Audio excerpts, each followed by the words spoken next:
n'y a aucune trace de déclaration du secrétaire général faisant état d'un retard imputable au gouvernement. Au contraire, les rapports du secrétaire général ont salué les avancées et ont salué les efforts du gouvernement malien. Évidemment, le gouvernement du Mali est prêt à participer à n'importe quelle discussion ou débat d'évaluation des efforts qu'il a fournis en faveur de la mise en œuvre de l'accord.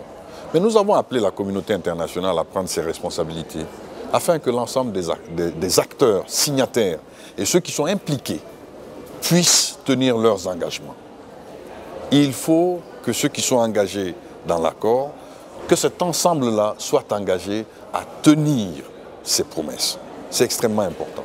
La mise en œuvre de cet accord-là nous a coûté depuis le début près de 300 milliards de nos francs. Et je dois signaler que l'effort de guerre, entre guillemets, parce que c'est une guerre contre le terrorisme, nous coûte 22% de nos ressources budgétaires pour un pays comme le Mali. Et malgré cette situation, nous arrivons, le président Ouattara l'a d'ailleurs dit, à respecter l'ensemble des critères de convergence de notre zone économique et monétaire.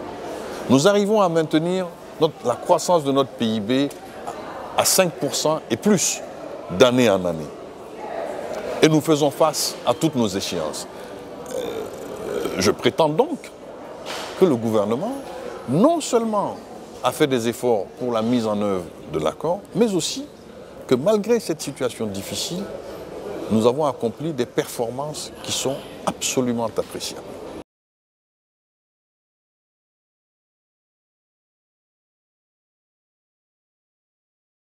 Le processus le plus urgent aujourd'hui est celui qui concerne la composante défense et sécurité, le processus DDR.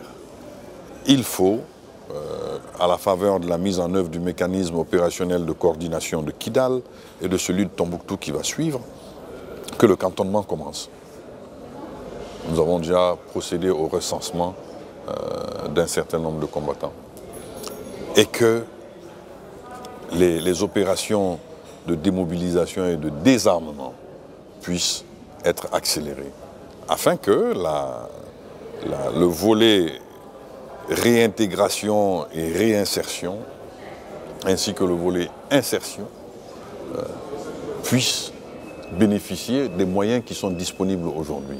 La Banque mondiale nous accompagne avec d'autres acteurs internationaux pour tout ce qui concerne réinsertion et insertion socio-économique. Et nous-mêmes, nous nous sommes mis d'accord à la fin de l'année 2017 sur un certain nombre de critères et de quotas avec les groupes signataires pour ce qui concerne la réintégration de certains ex-combattants et l'intégration de certains autres. Les quotas sont connus et acceptés aujourd'hui par les deux parties.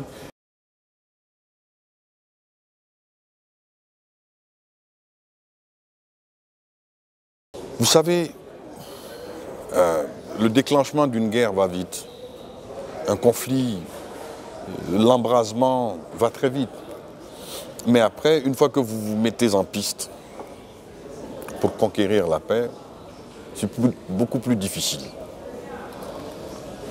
Parce que cela demande même des dispositions psychologiques qui ne sont pas simples.